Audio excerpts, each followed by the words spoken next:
নবী বলেন ওসমান তোমার বদরের যুদ্ধে যাওয়া লাগবে না। বদরের যুদ্ধে যাওয়ার জন্য সকলে বেকার। ইসলামের এমন দুর্দিনে বদরের যুদ্ধে যেতে হবে। ওসমানের মন খারাপ যে বদরের যুদ্ধের ফজিলত নিতে পারলাম না। নবীজি বললেন বদরের যুদ্ধে গেলে তুমি যে পরিমাণ সওয়াব পাইলা, বাড়িতে থেকে তোমার অসুস্থ স্ত্রীকে দেখাশোনা করলে সম পরিমাণ সওয়াব অধিকারী হয়ে যাবে। শুধু তাই নয়, বদরের যুদ্ধে যে গনিমতের মাল পাওয়া গেছিল সেই গনিমতের মালের একটা অংশ হযরত ওসমানকে দেওয়া হয়েছে, কারণ হযরত ওসমানকেও বদরে অংশগ্রহণকারী সাহাবী ধরা হয়েছে, অথচ তিনি বদরের প্রান্তরেই যাতে বাইরে দিয়েছেন। لبيك لبيك اللهم لبيك لبيك لبيك اللهم لبيك। নাজাতের একমাত্র পথ আল্লাহ পাকের পছন্দনীয় দ্বীনের অনুসরণ করা, দ্বীনকে গ্রহণ করা। আর দ্বীন মানে হলো ইসলাম। ইন্না দ্বীনা ইনদাল্লাহিল ইসলাম। এই পৃথিবীর বুকে আল্লাহ পাকের পছন্দের দ্বীন হলো একমাত্র ইসলাম। ওয়া মান ইয়াবতাগি গায়রাল ইসলামি দীনান ফালা ইউকবালা মিনহু। যদি কোন ব্যক্তি ইসলাম ছাড়া অন্য কোন তন্ত্র মন্ত্র গ্রহণ করে তাহলে সেটা গ্রহণযোগ্য হবে না। অন্য কোন মতাদর্শ, অন্য কোন মতবাদ গ্রহণ করলে সেটা গ্রহণযোগ্য হবে না। আর আমরা সকলেই জানি এবং স্বীকার করি যে দ্বীনের পরিব্যাপ্তি শুধু কেবল ইবাদত বন্দেগীর মধ্যে সীমাবদ্ধ নয়। এই দ্বীনের পরিব্যাপ্তি জীবনের সকল অঙ্গনের মধ্যে সমানভাবে বিদ্যমান আছে। ইসলামী ফিকহের একটা অত্যন্ত সমাদৃত সুবিখ্যাত গ্রন্থের নাম হলো আল হিদায়াহ, যা ইসলামিক ফাউন্ডেশন থেকে অনুদিত হয়ে অনেক আগেই প্রকাশিত হয়েছে। এই কিতাবখানা আজ থেকে 800 বছর আগে লেখা হয়েছে। যিনি লিখছেন তিনি অনেক বড় বিদ্বান এবং পণ্ডিত লোক ছিলেন। ইউরোপের বড় বড় ব্যারিস্টার এবং আইনবিদ যারা, তাদের জন্য এই কিতাব একটা অবলম্বন। তারা এই কিতাব থেকে সহযোগিতা নিয়ে আইনের ব্যবসায় নিজেদের কৃতিত্ব প্রদর্শন করে থাকেন। এই কিতাবটা আমাদের বাংলাদেশ, পাকিস্তান, ভারত সহ উপমহাদেশের সকল দ্বীনি মাদ্রাসায় পাঠদান করা হয়। এই কিতাবটা 4 খণ্ডে লিখিত হয়েছে। 4 খণ্ডের প্রথম খণ্ডটিতে আছে ইবাদত সম্পর্কিত আলোচনা, পাক পাকিজা থেকে শুরু করে হজ পর্যন্ত, যেগুলিকে ইবাদতে মাহাজা বলা হয়, নিরেট ইবাদত, এগুলির বর্ণনা হচ্ছে প্রথম খণ্ডে বিদ্যমান। প্রথমে তাহারাতের আলোচনা, তারপরে সালাতের আলোচনা, তারপরে সওমের আলোচনা, তারপরে যাকাতের আলোচনা, তারপরে হজের আলোচনা। এর বাইরে আছে আরো 3 খণ্ড। প্রথম খণ্ড যত বড়, বাকি প্রতিটি খণ্ড তার চেয়ে ছোট না, বরং একটু বড়। সেই খণ্ডগুলোর মধ্যে কি বর্ণিত আছে? সেখানে বর্ণিত আছে ইসলামের ব্যক্তি জীবন, পারিবারিক জীবন, সামাজিক জীবন, অর্থনৈতিক জীবন, বৈবাহিক জীবন, রাজনৈতিক জীবন, রাষ্ট্রীয় ব্যবস্থাপনা, বিচার আচার, সালিস মীমাংসা এবং আন্তর্জাতিক সম্পর্কের ক্ষেত্রে কিভাবে মুসলমানরা কি করবে না করবে তার সব বিস্তারিত বিধিবিধান বাকি 3 খণ্ডের মধ্যে আছে। তাহলে 4 খণ্ডের 1 খণ্ড হচ্ছে শুধু ইবাদত সম্পর্কিত, আর বাকি 3 খণ্ডই হচ্ছে মুআমালা মুআশারা, দুনিয়ার জীবনের বিভিন্ন অঙ্গন, দুনিয়ার জীবনের বিভিন্ন দিক কিভাবে চালাতে হবে, কিভাবে চলতে হবে, তার বিস্তারিত বিবরণ সেখানে আছে। তাহলে বোঝা গেল দিন শুধু কেবল রোজা, নামাজ, হজ, যাকাতের ভিতরে সীমাবদ্ধ নয়, বরং এটা হলো গোটা দিনের 4 ভাগের 1 ভাগ মাত্র। গোটা দিনের 4 ভাগের 1 ভাগ, আরো 3 ভাগ রয়ে গেছে। তাহলে কোন ব্যক্তি তখনই নিজেকে দিনদার হিসাবে দাবি করতে পারে যদি সেই প্রথম ভাগের সাথে সাথে আরো 3টা যে ভাগ আছে সেই 3 ভাগের বিধিবিধানও তালাশ করবে এবং অনুসরণ করার চেষ্টা করবে। তখন সে বলতে পারবে যে আমি দিনদার, বা তাকে দিনদার বলা যেতে পারে। দিনদার মানে হলো ধর্মপরায়ণ, ধর্ম পালনে যে যত্নবান, এমন ব্যক্তিকে বলা হয় দিনদার, এমন ব্যক্তিকে বলা হয় ধর্মপরায়ণ। এখন আমরা আমাদের নিজেদের অবস্থা বিচার করে নিজেদের সিদ্ধান্ত নিজেরাই নিতে পারবো যে আমি কি পরিমাণ দিনদার। দিনদারের তালিকার মধ্যে আমার সিরিয়াল কোন জায়গায়, এখান থেকে কিছুটা আন্দাজ করা যাবে। সংক্ষেপে যদি আমি বলি, দিন বলা হয় আল্লাহ এবং আল্লাহ রাসূলের হুকুমের অনুসরণ করা।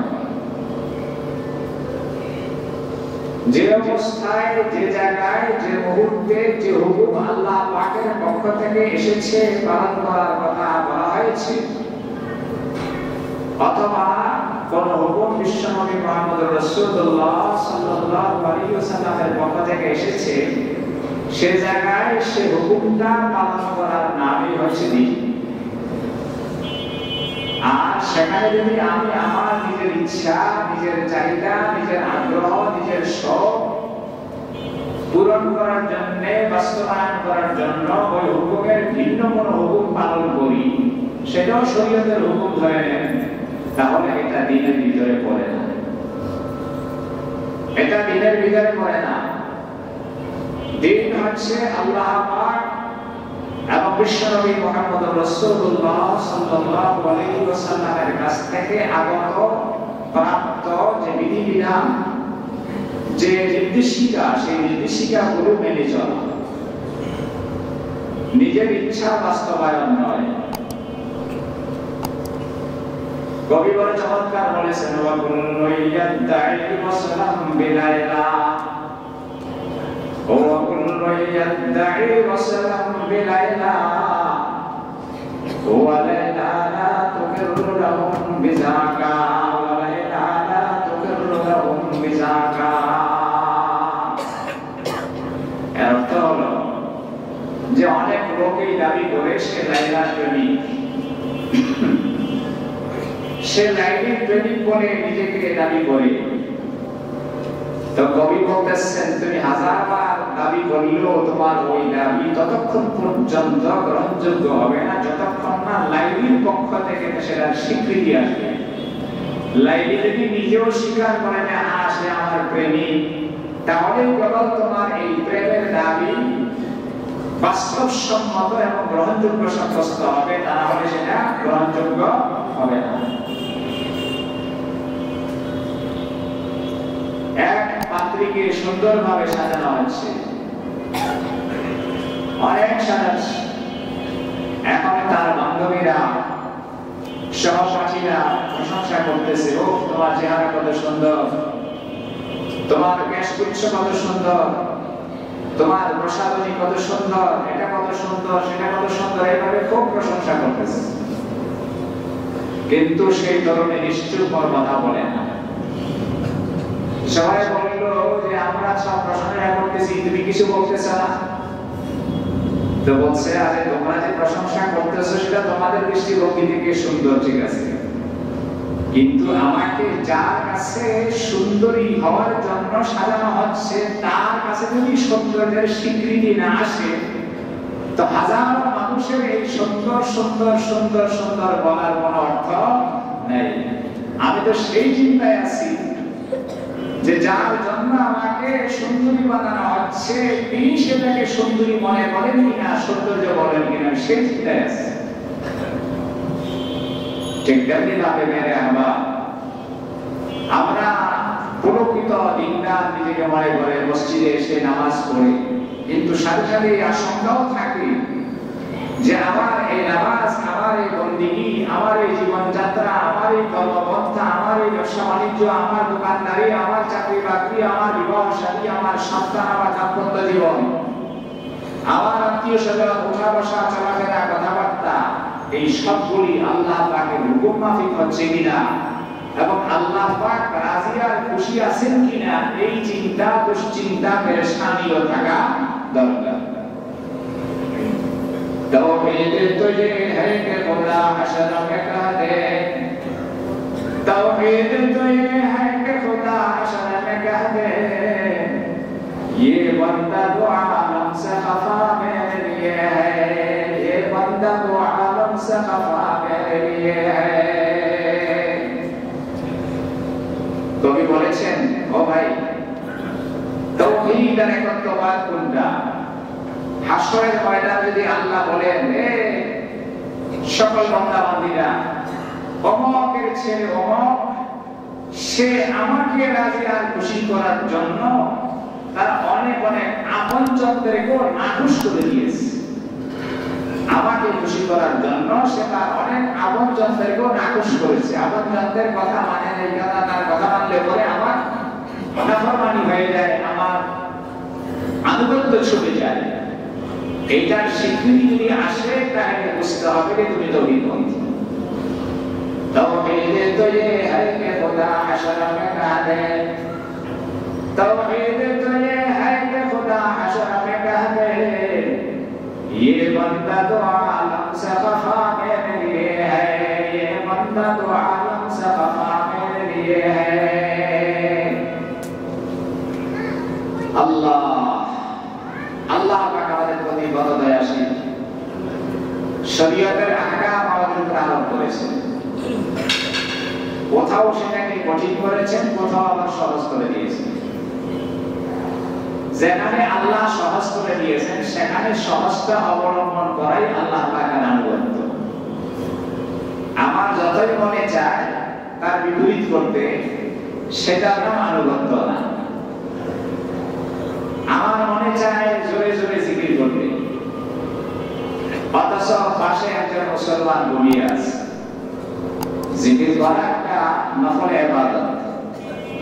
জোরে জিকির করলে ভোগ থাকবে না, শয়তান দূরে সরে যাবে, নিজের কাছেও ভালো লাগে, মন চাচ্ছে। কিন্তু এখানে শরীয়তের নির্দেশ হচ্ছে তুমি জোরে জিকির করতে যেও না, কারণ ঘুমন্ত ব্যক্তির ঘুম নষ্ট হবে। এখন এই জায়গায় আমি জিকির জোরে করা আমার মনের ইচ্ছা, মনের আগ্রহ, সেটাকে আমি প্রাধান্য দিয়ে ঘুমন্ত ব্যক্তির ঘুমের তোয়াক্কা না করে আমি যদি জোরে জোরে জিকির আজকাল করি অথবা কোরআন তেলাওয়াত চালাই, তাহলে এতে দিন হলো না।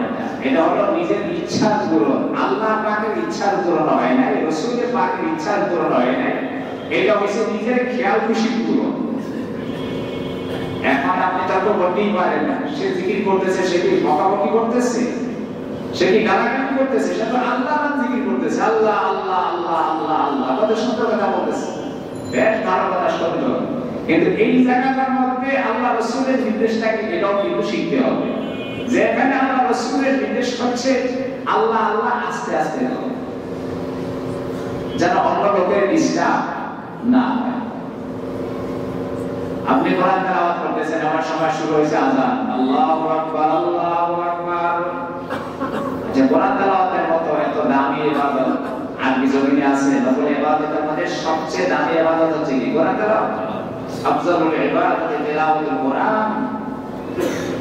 সবচেয়ে শ্রেষ্ঠ ইবাদত হচ্ছে কোরআন তেলাওয়াত করা। এটা নবীজির বাণী। আর সে বাণী মুখস্থ করে গিয়ে আপনি কোরআন তেলাওয়াত করতেছেন, অনেক বড় দামি আমল করতেছেন। এর মধ্যে আযান শুরু হয়ে গেছে।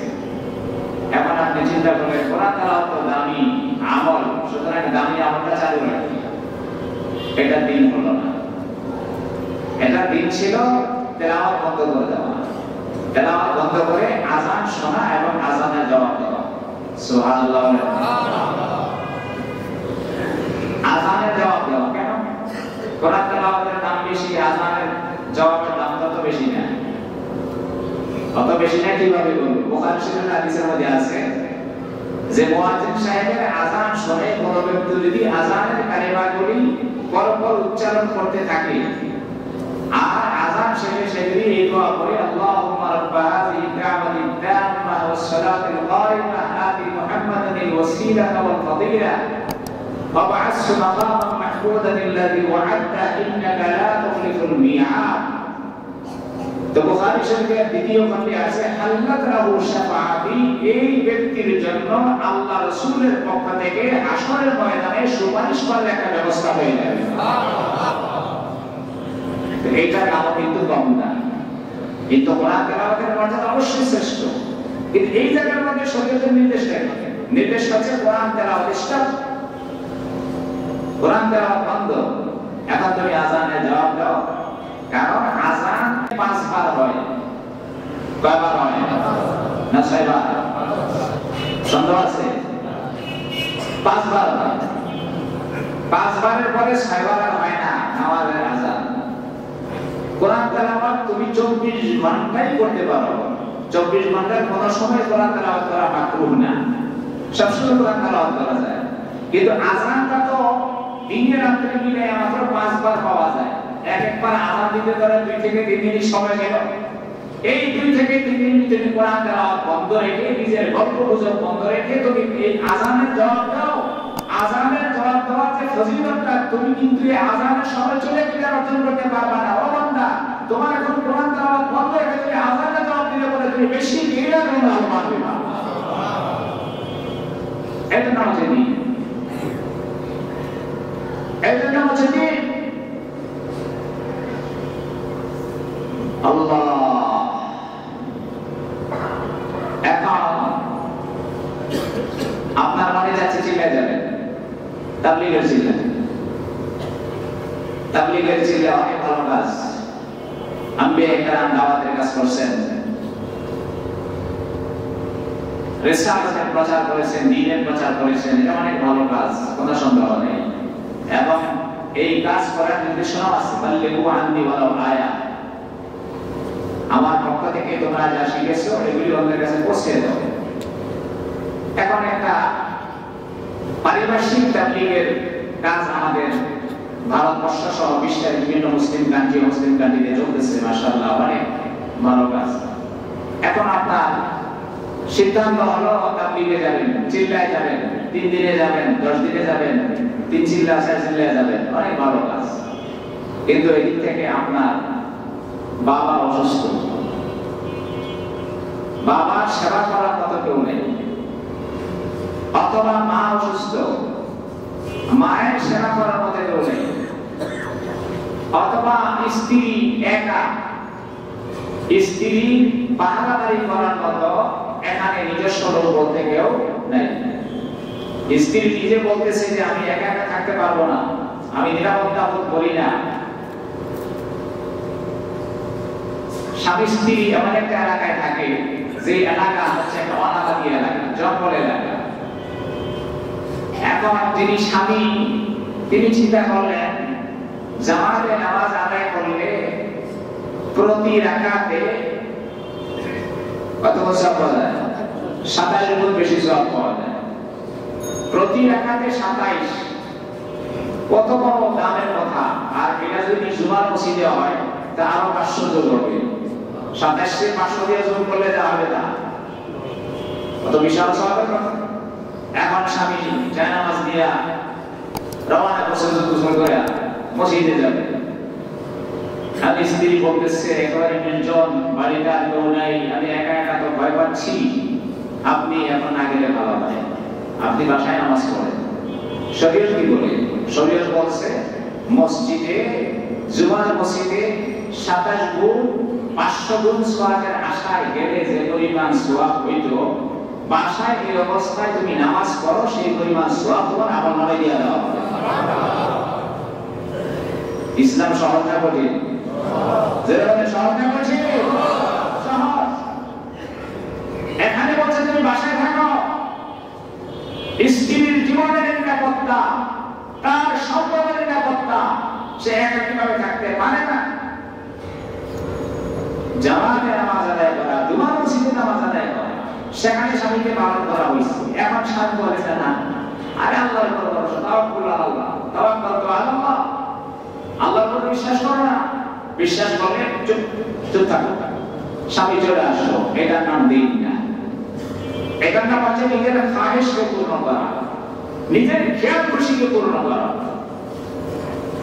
ঠিক তেমনি ভাবে আপনি চিন্তায় চলে গেলেন, এদিক থেকে পিতা অসুস্থ, অথবা মা অসুস্থ, অথবা সন্তান অসুস্থ, অথবা স্ত্রী অসহায় অবস্থায় আছে। শরীয়ত কি বলছে? শরীয়ত বলছে এখন চিন্তা যাওয়ার দরকার নেই, তুমি এখানে থেকে স্ত্রীর সেবা করো, এখানে থেকে স্ত্রীর সেবা করো, মায়ের সেবা করো, বাপের সেবা করো। এতে চিল্লায় গেলে যে পরিমাণ সওয়াব হইতো, এই পরিমাণ সওয়াব এখানে এমনভাবে দিয়ে দাও। বদরের যুদ্ধ কত দামি যুদ্ধ, এ কথা মনে করেন আপনি বিরোধী। তাবলীগের পক্ষের লোক যদি এই এলাকায় সবচেয়ে বেশি কেউ থাকে, দেন আমাকে এক নম্বর রাখতে পারে, কারণ কোরআন সুন্নাহর বিরুদ্ধে তো আমরা যাইতেই পারি না। বদরের যুদ্ধের প্রস্তুতি চলতেছে, ইসলামের প্রথম যুদ্ধ এবং শ্রেষ্ঠ যুদ্ধ, যে যুদ্ধকে ইয়াউমুল ফুরকান নামে আখ্যায়িত করা হয়েছে কোরআন কারীমের মধ্যে। হক এবং বাতিলের মধ্যে পার্থক্য সৃষ্টিকারী একটা যুদ্ধ হচ্ছে বদরের যুদ্ধ। মুসলমানদের সংখ্যা একেবারে কম, 313, আর অমুসলমানদের সংখ্যা হচ্ছে 1000। এরা সশস্ত্র, এরা নিরস্ত্র, ওরা প্রস্তুত, এরা অপ্রস্তুত। এমন সময় নবী আলাইহিস সালাতু ওয়াস সালাম বদরে রওনা করছেন। উসমান ইবনে আফফান রাদিয়াল্লাহু তাআলা নবী আলাইহিস সালাতু ওয়াস সালামের মেয়ের জামাতা, জানেন তো? চার খলিফায়ে রাশিদের তৃতীয় খলিফায়ে রাশিদ হযরত উসমান ইবনে আফফান রাদিয়াল্লাহু তাআলা আনহুকে বলা হয় যুননুরাইন। পরপর নবীজির দুই মেয়ের পানি তিনি গ্রহণ করার সৌভাগ্য অর্জন করেছেন, এই জন্য তাকে যুননুরাইন বলা হয়, দুই জুতিওয়ালা। তো নবীজির প্রথম কন্যা, ওনার নাম ছিল রোকাইয়া। রোকাইয়া অসুস্থ, অত্যন্ত অসুস্থ। নবী বললেন, উসমান, তোমার বদরের যুদ্ধে যাওয়া লাগবে না। বদরের যুদ্ধে যাওয়ার জন্য সকলে বেকার। ইসলামের এমন দুর্দিনে বদরের যুদ্ধে যেতে হবে। ওসমানের মন খারাপ যে বদরের যুদ্ধের ফজিলত আর দিতে পারলাম না। নবীজি বললেন, বদরের যুদ্ধে গেলে তুমি যে পরিমাণ সওয়াব পাইবা, বাড়িতে থেকে তোমার অসুস্থ স্ত্রীকে দেখাশোনা করলে সম পরিমাণ সওয়াব অধিকারী হয়ে যাবে। শুধু তাই না, বদরের যুদ্ধে যে গনিমতের মাল পাওয়া গেছিল, সেই গনিমতের মালের একটা অংশ হযরত ওসমানকে দেওয়া হয়েছে, কারণ হযরত ওসমানকেও বদরে অংশগ্রহণকারী সাহাবী ধরা হয়েছে, অথচ তিনি বদরের প্রান্তরেই যাত্রী বাড়ি দিয়েছেন।